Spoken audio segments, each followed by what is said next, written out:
Hi friend, नमस्कार. तर चला सर्वांचं माझ्या नवीन एका रेसिपीमध्ये खूप सारं स्वागत आहे. तर चला सर्वांना श्री स्वामी समर्थ. तर तुम्ही बघू शकता इतकी छान मेथीची भाजी बनवलेली आहे मी, आणि ही टिफिनसाठी देऊ शकता तुम्ही, किंवा मुलांनाही टिफिनला देऊ शकतात. मोठ्या छोट्यांना सर्वांना टिफिनला द्यायला चालती अशी छान भाजी आहे ही. स्वच्छ धुवून घेतलेली आहे ही. पहिले ना निसून घेतली, स्वच्छ धुवून घेतली आणि मस्तपैकी हे साहित्य काढून घेतलेलं आहे. आपल्याला बनवायची आहे आज रस्सा भाजी. थोडा रस्सा आटुक्याचाच बनवायचा आहे, म्हणजे जी भाजी आहे ना तिनं आपलं पोट वगैरे काही दुखत नाही, छान शिजती पण ती. तर चला, हे मी साहित्य काढलेलं आहे. 1 वाटी शेंगदाणे, हिरवी मिरची चवीनुसार, आणि पालेभाज्या थोड्याशाच तिखट असल्या ना तर थोड्या छान लागतात चवीला. तर कोथिंबीर टाकलेली आहे आणि पहिले मिरची टाकून घेतली. तर तुम्ही चवीचं प्रमाण कमी जास्त करू शकतात. तर बघू शकता तुम्ही शेंगदाणे पण घेतलेले आहे मी, आणि मस्तपैकी मीठ टाकलेलं आहे. यामध्येच आपल्याला वाटणामध्येच मीठ टाकून घ्यायचं, म्हणजे ना आपण ज्यावेळेस हे मेथीची भाजी आणि मिश्रण एकत्र करायला लागतो ना, फ्राय झाल्यावर पण खूप छान लागतं हे. तर मीठ टाकलं ना तर याची टेस्ट पण छान येते.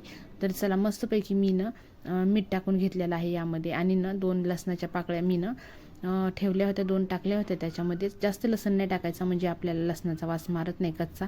तर चला, थोडे जिरे टाकून घेतले, लसण टाकून घेतला, आणि अर्धी वाटीनं तेल टाकून घेतलेलं आहे. अर्धी पाऊण वाटी तेल आहे छोट्या वाटीनं. तर मस्त कढईत हे फ्राय होत आहे. याला लालसर छानपैकी झालं ना की लगेच मेथीची भाजी टाकून द्यायची, मेथीची भाजी फ्राय करून घ्यायची. तर नाहीतर तुम्ही हे मसालाही टाकू शकता. तर मी मसाला टाकून घेतलेला आहे. खूप जण फ्राय करताना मेथी टाकतात पहिले.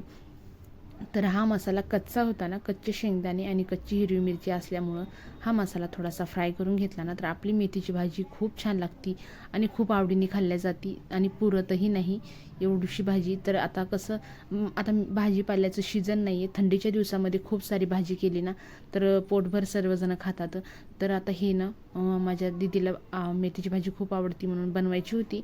तर मी एक जुडी आणली आणि बनवली. ती म्हणली, मम्मी आता महाग असू या स्वस्त असू, पण तुम्हाला भाजी बनवून दे आज. तर म्हटलं ठीक आहे. तर आता सध्या उन्हाळा दिवस आहे, तर भाजी लवकर भेटत नाही, पालेभाज्या लवकर. तर मग तिला मी एक गड्डी आणली आणि बनवून दिली. तर बघू शकता तुम्ही अशी छानशी ना खूप छान भाजी होती. तुम्ही नक्कीच ही आवर्जून बनवा. आणि आता कसं थंडीच्या दिवसात नाही येत, म्हणून एवढी भाजी येत नसल्यामुळं ही भाजी थोडीच केलेली होती मी, आणि इतकी छान झाली होती ना की मलाही खावा वाटत होती. तर चला, हे आपण मिश्रण काढून घेतल्याच्या नंतर ना हे झाकणाला वगैरे लागलं होतं मिक्सरच्या, तर थोडं पाणी टाकून ना आपल्याला याला धुवून घ्यायचं थोडंसं हलक्या हलक्या हातानं. तर मिक्सरचं भांडं आणि झाकण पण मी धुवून घेतलेलं आहे इथं. तर तुम्ही बघू शकता, तर छानपैकी आपल्याला याला धुवून घ्यायचं. आणि न माझ्या हाताला पोळालं होतं म्हणून मला काही जास्त करता येत नव्हतं. तरी पण मी ना आता आज मला रेसिपी बनवायची नव्हती, पण दीदीनं खूपच नाद लावला मला, मेथीची भाजी मम्मी बनवून दे. मग खूप दुकानात शोधली, तर तेव्हा मी पालेभाज्यांकडे सापडली पालेभाजी. आता कसं जास्त प्रमाण पालेभाज्याचं नाही आहे, म्हणून लवकर भेटत नाही आहे. तरी पण आणून तिला बनवून दिली. आणि बघा, याच्यामध्ये ना नुसती अशी जर केली ना तर पोट दुखायची भीती वाटते, म्हणून काय करायचं, हलक्या हातानं आपल्याला ना मिक्सरचं भांडं धुवून टाकायचं. तर बघा, इतकी छान आपली भाजी फ्राय झालेली आहे. मसालाही फ्राय झाला आणि भाजी पण फ्राय झाली. तर बघू शकता मस्तपैकी. आणि हे ना पाणी आता थोडंसं आपल्याला ह्यामध्ये टाकून घ्यायचं. मिक्सरचं भांडं जे धुतलेलं आहे ते गॅस कमीच राहू द्यायचं आपल्याला, आणि आपली भाजी ना छानपैकी होऊ द्यायची. आपल्या भाजीवर झाकण ठेवायचं नाही. आणि एक स्टिप तुम्ही आवाजून म्हणजे एक लक्षात ठेवा, कारण की कसं आहे, आपण काय करतो तर मेथीच्या भाजीवरती झाकण ठेवतो. आपल्याला काय करायचं आहे, मेथीच्या भाजीवरती झाकण बिलकुल ठेवायचं नाही. हिला अशीच उघडी शिजू द्यायची. ज्यावेळेस आपण झाकण ठेवतो ना त्यावेळेस आपली भाजी ना थोडीशी कडूसर व्हायला लागते. तर आपण कसं करायचं, मी परत एकदा मिक्सरचं भांडं धुवून टाकलं होतं, कारण ते खूप घट्ट वाटत होतं. म्हटलं मेथीची भाजी व्यवस्थित शिजणार नाही, म्हणून थोडंसं पाणी टाकून परत त्याला ना छानपैकी व्यवस्थित शिजण्यासाठी ठेवली. आता शिजू लागली छानशी, त्यातलं पाणी आपोआप ती वसून घेते.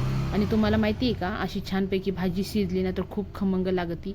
आणि नुसतं याला तुम्ही बारीक घट्ट असा रस्याची पण भाजी बनवू शकतात. ती पण मी तुम्हाला एक दिवस दाखवीन. तर बघू शकता तुम्ही, हे असं झाकण खूप जण ठेवतात, मग भाजीचा ना कडवटपणा यायला लागतो. भाजीला जेवढी चव आता आहे तेवढी नंतर राहत नाही आहे झाकण ठेवल्यामुळं. आवाजून मेथीच्या भाजीवर झाकण ठेवायचं नाही. कारल्याची भाजी होऊ या मेथीची भाजी होऊ, यावरती झाकण ठेवायचं नाही आहे, कारण ह्याला कडूसरपणा होतो. तर याचं भाप जी असते ना अशी कडूसर, तर ती भाप निघून जाऊ द्यायची आणि खूप छान टेस्टीला लागते ही. तर चला मी ना आता छानपैकी नाही एका डिशमध्ये काढून घेणार आहे. आपली भाजी अशी छानपैकी तयार झालेली आहे. तर बघू शकता तुम्ही आणि खूप छान वास येतोय. तर दीदीला हे दमसुद्धा निघत नाही आहे की मम्मी पटकन रेसिपी दाखव, मला भाजी खायची आहे. तर चला म्हटलं अशी छानपैकी भाजी यूट्यूब फॅमिलीसोबतही शेअर करावा. तर चला सर्वात पहिले माझ्या चॅनलला लाईक करा, सबस्क्राईब करा आणि असे नवनवीन व्हिडिओ बघितल्याबद्दल माझ्या यूट्यूब फॅमिलीचं खूप मोठं धन्यवाद. तर चला असे छानपैकी मी मस्त अशी भाजी बनवून घेतलेली आहे. तर कोणाच्याही तोंडाला पाणी येईल इतकी सुंदर आणि इतकी छान भाजी होती नाही.